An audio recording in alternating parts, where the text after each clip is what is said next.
Uma vez mais, olá, bom dia, cá estamos nós então, preparados para falarmos mais um pouco e desta vez com o Padre Vítor, que está connosco como é hábito às quintas-feiras. Olá, muito bom dia. Bom dia, Lucélia, tudo bem? Está tudo bem. Ótimo. Bom dia também para os nossos ouvintes e para as nossas ouvintes do Asas do Atlântico. Nós, segundo ouvi dizer, agora disseste, mas é o dia do salvamento, o dia do vinho, é o dia de São Tomé também, ver para crer. É verdade, São Tomé, há aquela frase muito, o de só vendo é que acreditava. Só acredito se vir realmente isso tocar nas suas mãos, nos seus cravos. Mas para além disso, São Tomé foi um homem que nos deixou uma bem-aventurança extraordinária, que graças a essa falta de fé de São Tomé, Jesus diz-nos uma coisa que é para cada um de nós do século XXI. Ele diz: felizes aqueles que um dia vão acreditar sem precisarem ter visto.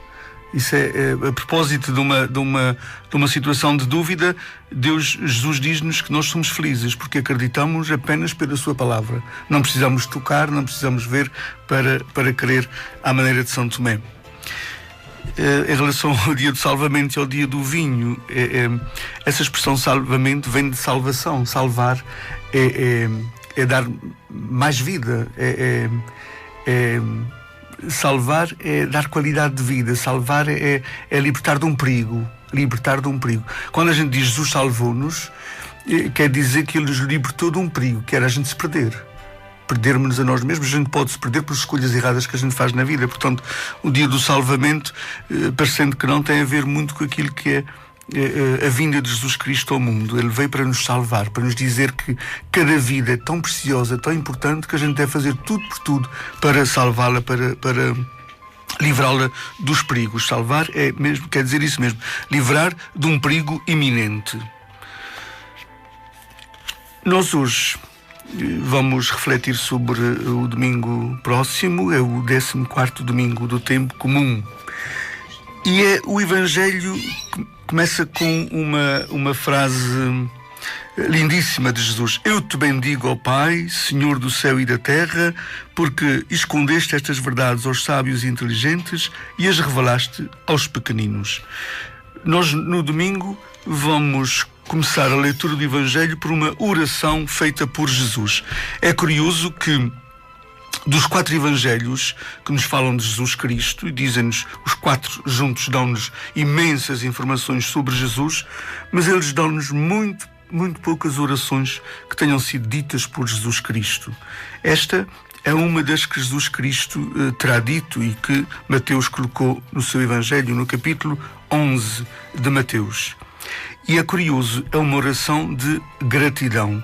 Eu te bendigo, ó Pai, ou seja, eu te agradeço, ó Pai, porque tu, através de mim, estás a salvar, a dar mais vida, a libertar de perigo iminente as pessoas, os pequeninos, os pobres, aqueles que neste mundo não são tidos nem achados. Eu te bendigo, ó Pai. A propósito disto, e como nós estamos no verão, acho que temos sempre... acho que o ser humano que se preze como tal, todos nós o fazemos, deve fazer este diário da gratidão, deve ter esta oportunidade no verão de ver as razões que tem para dar graças, independentemente da sua crença, da sua religião, mas dar graças. Uma pessoa mesmo que não acredita em Deus pode agradecer as dádivas que a vida, pode chamar a vida ou o universo, lhe dá. E eu acho que nós, os católicos, somos muito mais pedintes a Deus do que agradecidos a Deus, ou à vida, pedintes da vida do que agradecidos à vida, ou mesmo queixinhas da vida do que vendo aquilo que a vida nos dá comparativamente aos outros seres humanos que vivem neste mundo. Acho que é importante nós termos isso em conta.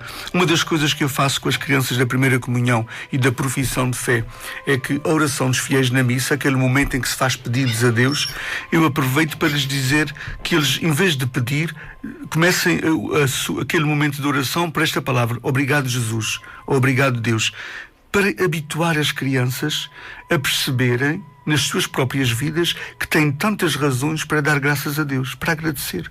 É curioso que na matriz tínhamos 26 crianças e nós conseguimos que as 26 crianças da primeira comunhão da matriz fizessem a sua oração, obrigado Jesus, e cada uma fez por uma coisa diferente. Foi possível arranjar ali 26 motivos para agradecer a Jesus. O meu filho, por exemplo, agradeceu aos amigos. Os amigos que têm, não é? Que é uma bênção, é uma bênção. Eu acho que as crianças ensinam muito os adultos, e tu tens essa experiência. As crianças ensinam-nos muito.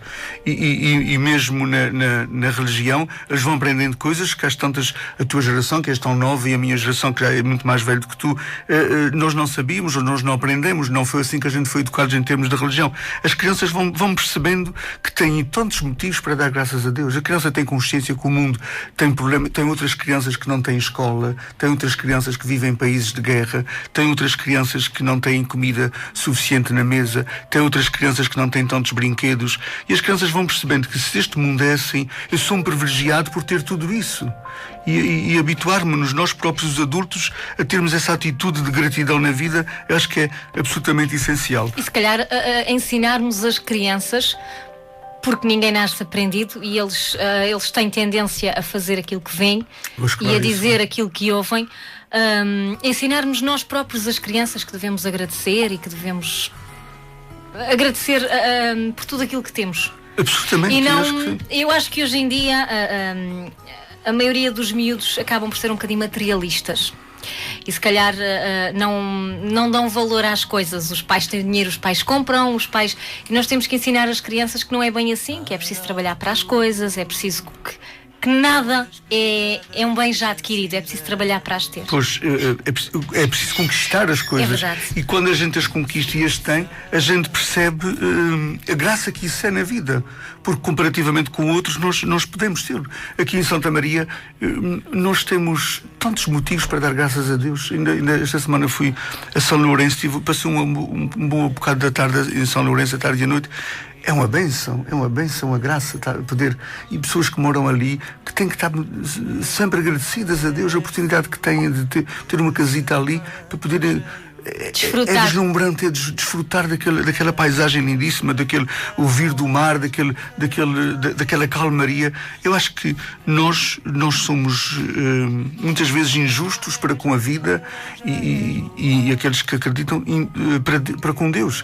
Nós temos tantos motivos para dar graça. Desde que a gente se levanta, levantei-me, foi de uma cama, não foi de um chão, não dormi na rua, estive aconchegado numa cama, e depois tive um duche quente, tive um pequeno almoço, vivo numa casa.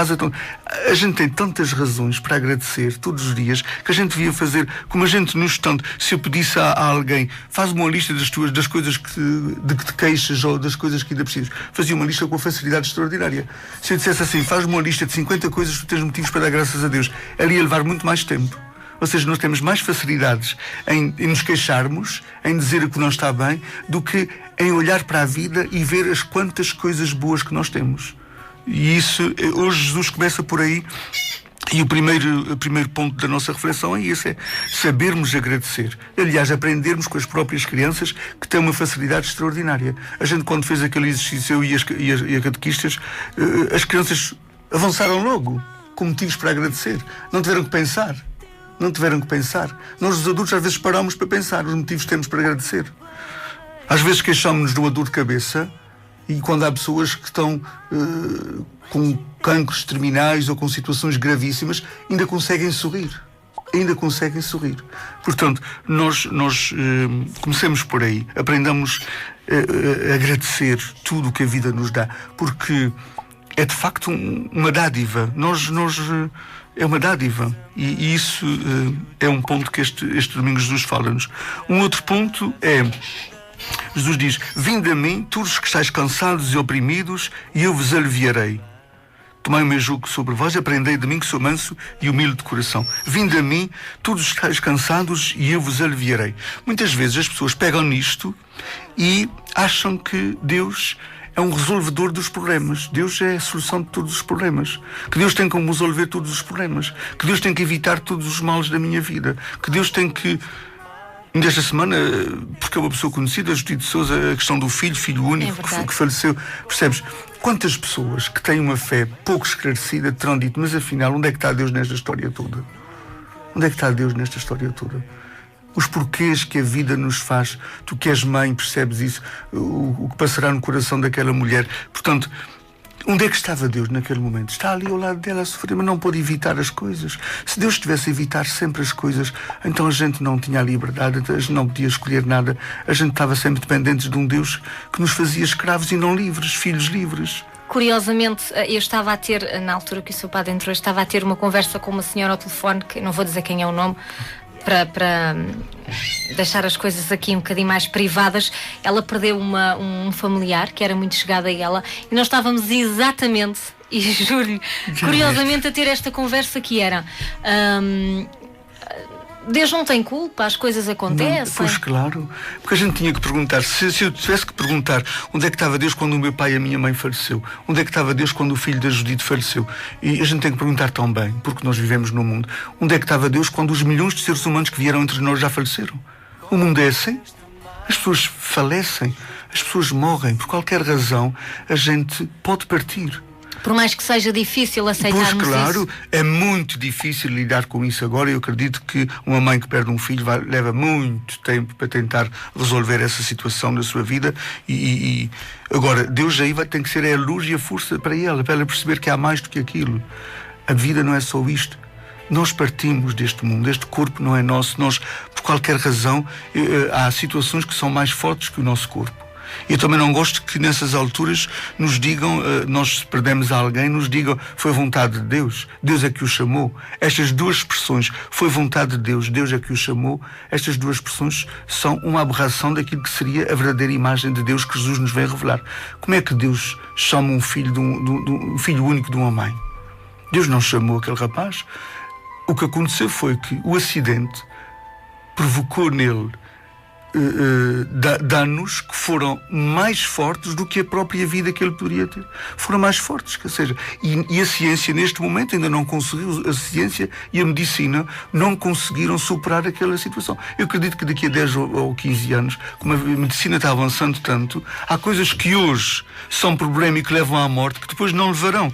Portanto, nós, diante da morte, não temos que dizer foi a vontade de Deus, ou não temos que dizer Deus o chamou. Deus não chama as pessoas que nós amamos. Deus não é um carrasco que de repente lembra-se, olha, hoje vou à casa daquela pessoa tirar-lhe o filho, ou tirar-lhe o marido, ou tirar-lhe a esposa, ou tirar-lhe o pai.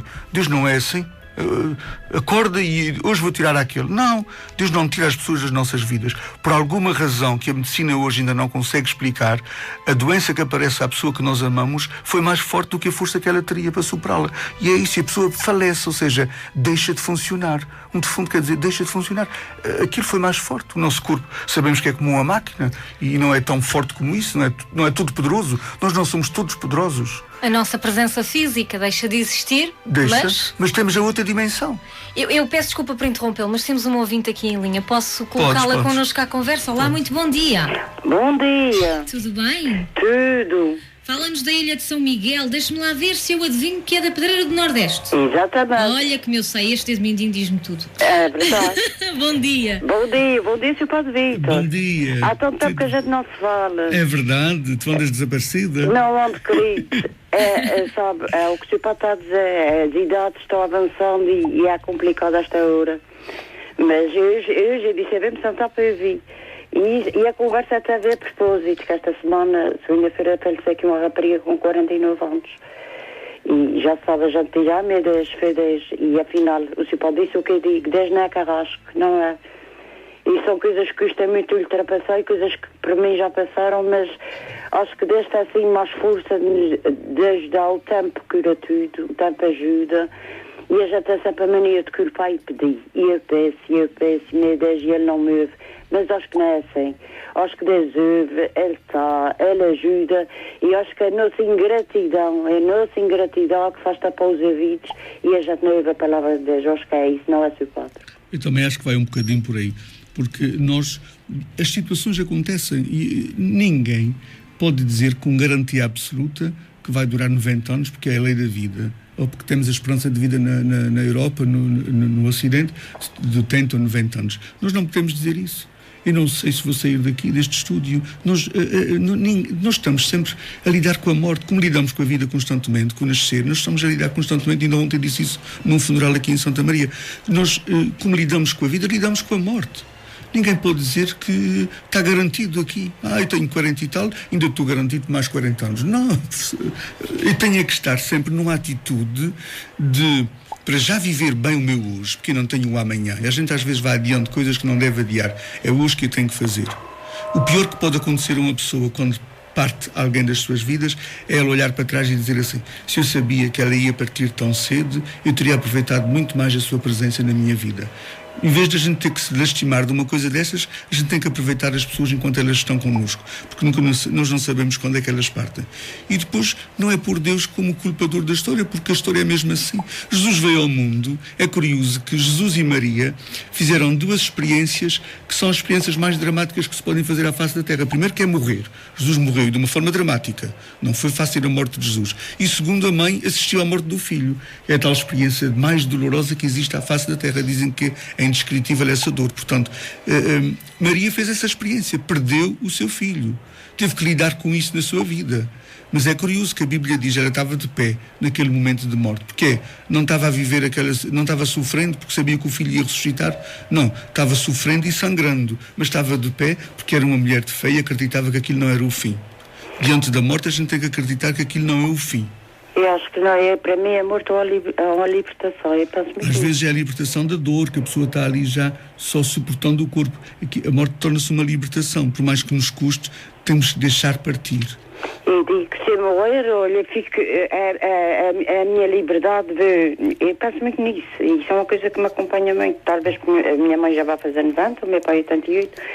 E eu penso, se me acontecer alguma coisa, mas assim, eu tive um meu filho que foi muito complicado. O meu filho teve mesmo às portas da morte, eu não sei. Alguém lhe foi buscar, não sei. Alguém lhe foi buscar, mas é uma coisa que eu vou-lhe contar. Tenho 55 anos, perdi um marido aos 38, perdi um filho, perdi o meu irmão, isso foi coisas mesmo que isso marcou-me de uma maneira que eu não sei, eu vivo muito isso, ainda durmo e acordo e o meu filho está vivo.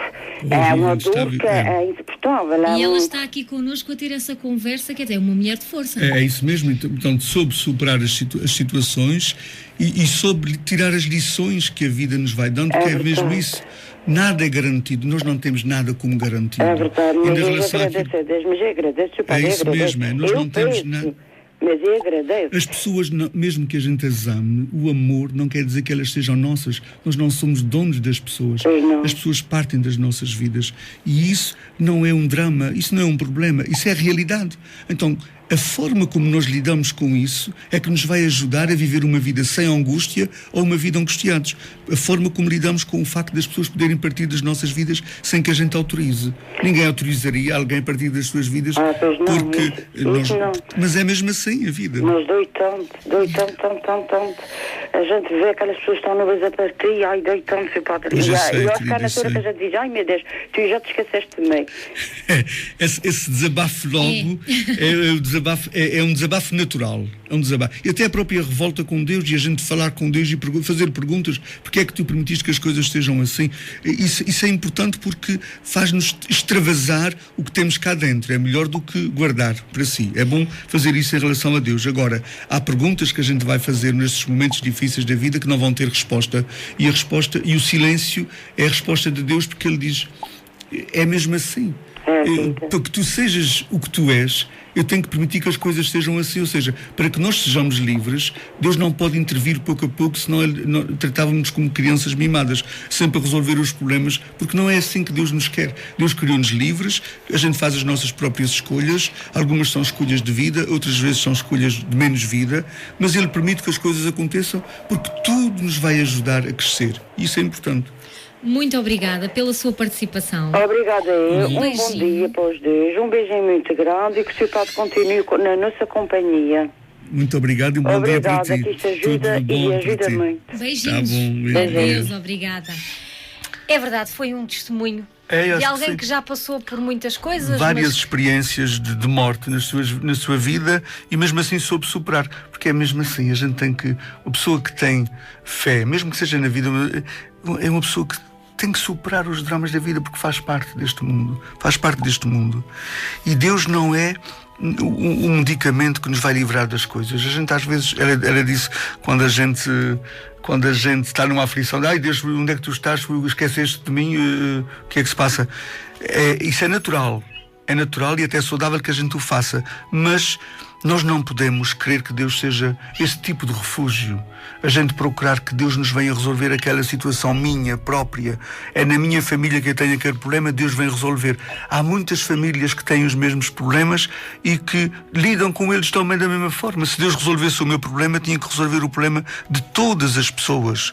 E Deus não é para resolver problemas, Deus não é um medicamento para nos livrar dos problemas. Deus é alguém que está ali como força e como luz para me ajudar a lidar com aquela situação. Não é para tirar-me da situação. Deus, é curioso nós vermos, Deus não livrou Jesus das situações que ele teve que viver. Estava lá como força para Jesus aguentar aquelas situações até ao fim. O pior que podia ter acontecido a Jesus, em termos de projeto de vida neste mundo, era fugir àquele projeto que ele tinha assumido como seu. Imagina que nós temos um projeto e depois, por qualquer coisa, diga-se, vou desistir deste projeto. Isto não é um caminho bom para mim, porque as desistências vão-me tirando as forças para lidar com as situações. Quando eu me aguento, mesmo que sejam situações difíceis, essa força que eu tive para superar aquela situação vai ser importante para novas situações que a vida me vai dar. Porque quando a gente sai de uma batalha, a gente começa a respirar fundo. Não sei se já tiveste essa experiência, a gente começa livrei-me desta. Mas atenção, a seguir vai vir outra, porque a vida é mesmo assim, não é? A seguir vai vir outra. Portanto, as forças que nós temos para lidar com as situações vão nos ajudando para depois lidar com outras. E onde é que está Deus? É nisso mesmo, é a dar-me essa força e a ser essa luz para ir encontrando saídas para as situações que a vida me traz. Não é para me livrar das situações. Ele também não livrou Jesus daquelas situações, nem livrou Maria do sofrimento de ter perdido um filho. Ele estava lá como força para ela entender aquilo não como um desastre e como uma derrota, mas entender aquilo como fazendo parte de um projeto que não acabava ali. Tinha para aprender algo maior. A superar. Havia algo maior ainda ali. E ela, superando aquela situação, ela depois soube superar muitas outras. Aliás, Maria, toda a sua vida, teve que superar situações difíceis, porque teve que proteger o filho do Herodes que queria matá-lo, teve que viver no estrangeiro, teve que ser imigrante, teve que ir para o Egito, perdeu um filho aos 12 anos, o filho desapareceu-lhe.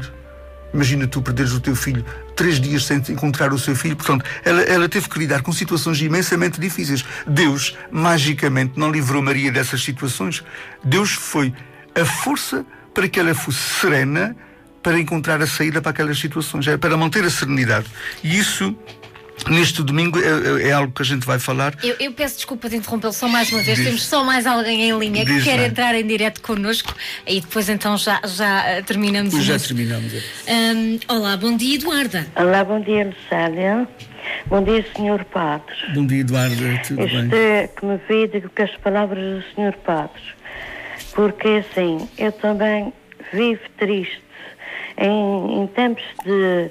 Quando eu estou, pronto, como a Lucélia sabe, eu sou fadista, mas quando eu estou só e não tenho ninguém, eu fico muito triste, porque já não tenho pai nem mãe. E também perdi um irmão, que me fez tanta falta.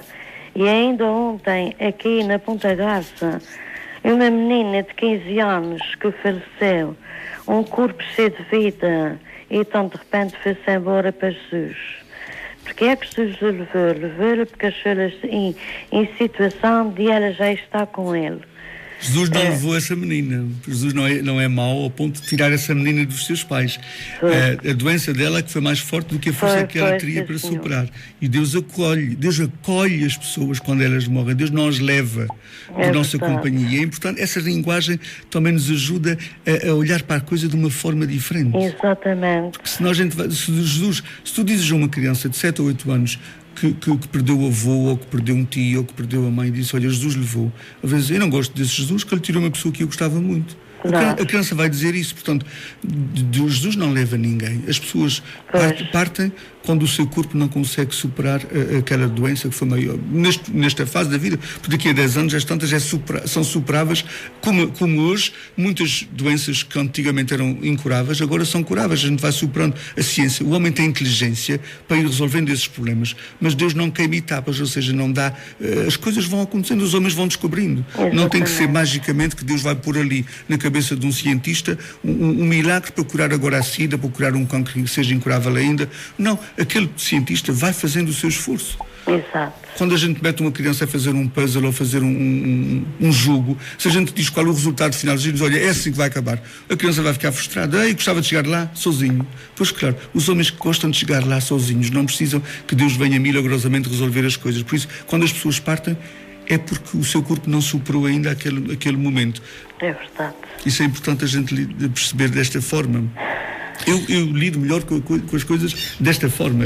Mas esta conversa do Sr. Padre Vítor não é para colocar as pessoas tristes. Não. Pelo contrário. Precisamente. É para nós interiorizarmos estas palavras e para pensarmos que nós somos humanos. Percebe, mas há umas palavras que mete-se entre a gente. Mas não é para ficares triste, atenção, Eduardo. É para tu acreditares que, quer vivendo neste corpo, quer deixando este corpo, estás sempre com alguém que te ama muito, que é Deus, que é as pessoas que já partiram.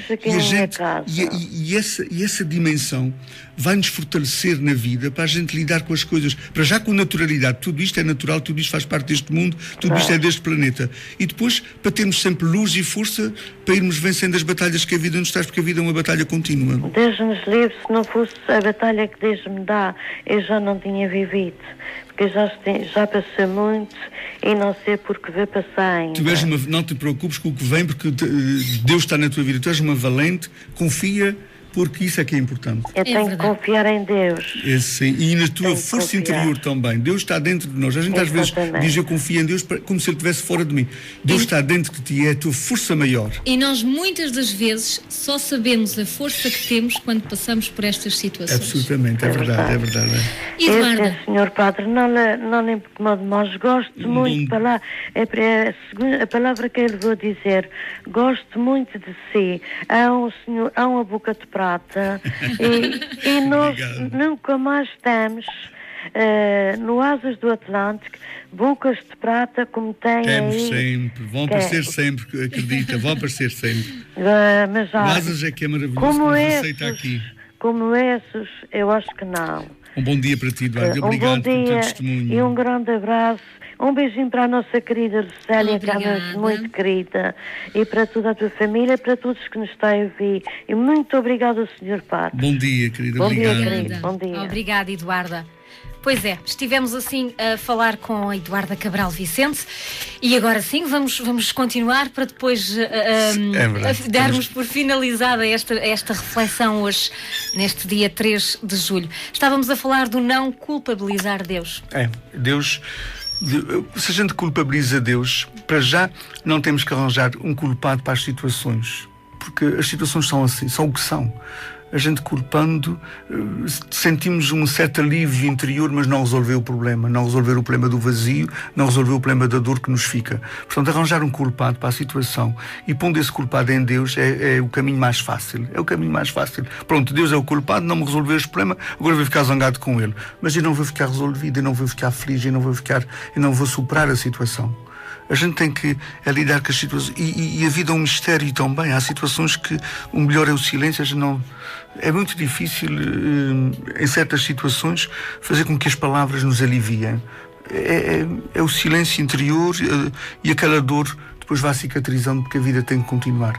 A melhor homenagem que alguém que fica neste mundo faz àqueles que partem é continuar a viver. Continuar a viver. Por eles que partem. Isso é a melhor homenagem. Eu não posso pôr-me à beira da cova de alguém que morreu assim, olha, agora a minha vida já acabou, estou aqui à espera de morrer. Não. Isso é uma deshomenagem àqueles que partem. Aqueles que partem das nossas vidas, que ficam felizes, querem nos ver também felizes. Então querem ver que a gente continua a vida e isso é um aspecto muito importante para nós lidarmos com uma situação que não é fácil lidar, que é a questão da morte, que toca a todos nós. Por isso é que Jesus diz, vinde a mim, todos os que estáis preocupados, cansados, porque eu vos aliviarei. A forma como Jesus encarou a vida, como Jesus era um apaixonado apaixonado pela vida. Ele morreu de uma forma dramática, viveu poucos anos, 30 e poucos anos, mas ele era um apaixonado pela vida, e isto é importante, isto é um modelo de vida para nós. A gente tem que viver apaixonados, temos que viver apaixonados pelo que somos, pela família, pelo que fazemos, temos que viver apaixonados pelo mundo, por tudo, porque é a melhor forma de encarar as situações deste mundo, vivermos apaixonados o hoje da nossa vida, porque nós não temos o amanhã, e sabermos pegar nas situações que a gente não contava com elas, que a vida nos traz, e perceber e ir tirando as lições que aquelas situações nos querem dar. Há uma senhora que teve cancro, estava no primeiro ano da sua reforma, teve cancro e era carente, e ficou revoltadíssima. Como é que eu agora ia descansar do meu trabalho, dos meus anos de trabalho, e agora parece-me uma situação destas? E ela passou por todas aquelas fases que uma pessoa passa quando recebe uma notícia: a negação, a frustração, a revolta, e revoltou-se com Deus. E ela no hospital, o capelão que passou por lá, o capelão do hospital, ela aproveitou o capelão, que era um pouco a imagem de Deus, e despejou tudo o que estava pensando naquele momento. Depois, esta mulher tinha imensos problemas na sua vida. Estava mal com um dos filhos, estava mal com a sogra, estava mal com um irmão, por causa de partilhas e tudo. Esta mulher, uma das perguntas que o capelão lhe fez mexeu muito com ela. Diz: minha senhora, a senhora tem esse problema agora na sua vida. Como é que a senhora quer lidar com esse problema na sua vida, com esse cancro?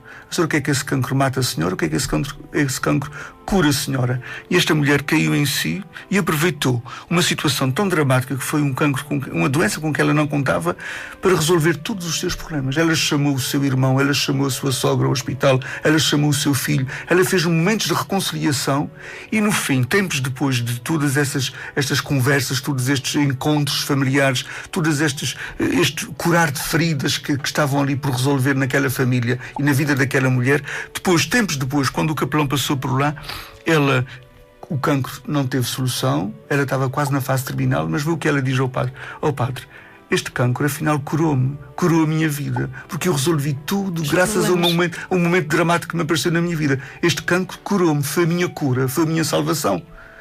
Porque se não tivesse aparecido às tantas aquele momento dramático, ela ia continuar não falando com o filho, não falando com a sogra, não falando com estes quistos que são estes quistos da vida que nos vão gerando depois os cancros mais graves, que a gente não os vai resolvendo. Portanto, como a vida é tão breve, como é o hoje que nós temos só na nossa vida, tudo o que temos para resolver não adiemos para amanhã.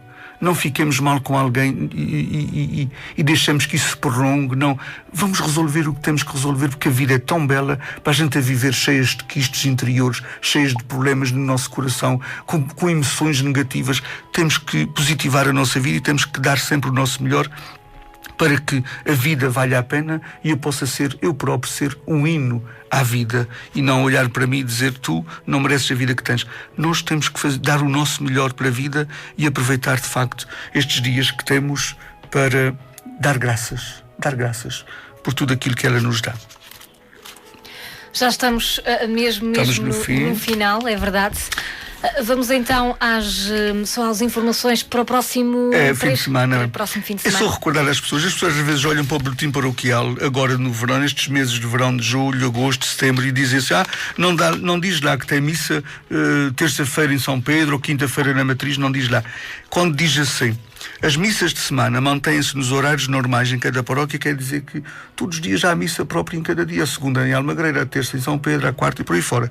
As missas de fim de semana mantêm-se nos horários normais em cada paróquia, quer dizer que ao domingo às 10 horas há missa na Matriz em São Pedro, às 11h15 há missa em Santa Bárbara, às 11h30 missa em Almagreira e às 12h30 missa em Santo Espírito.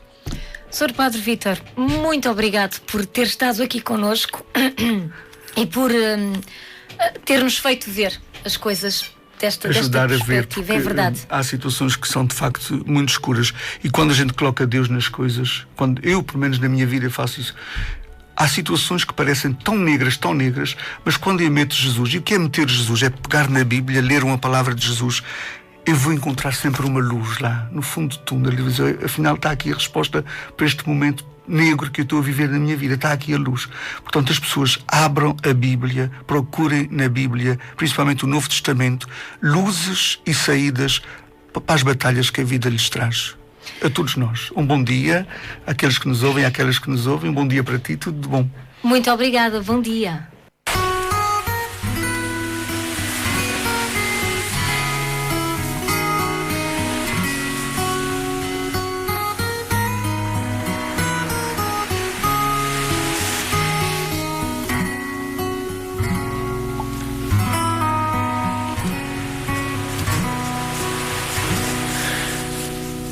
mar alto, ondas quebradas e vencidas,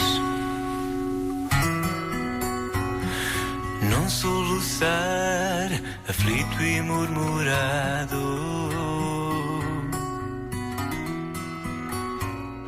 Voo de gaivotas, leve e imaculado, como neves dos píncaros nascidas.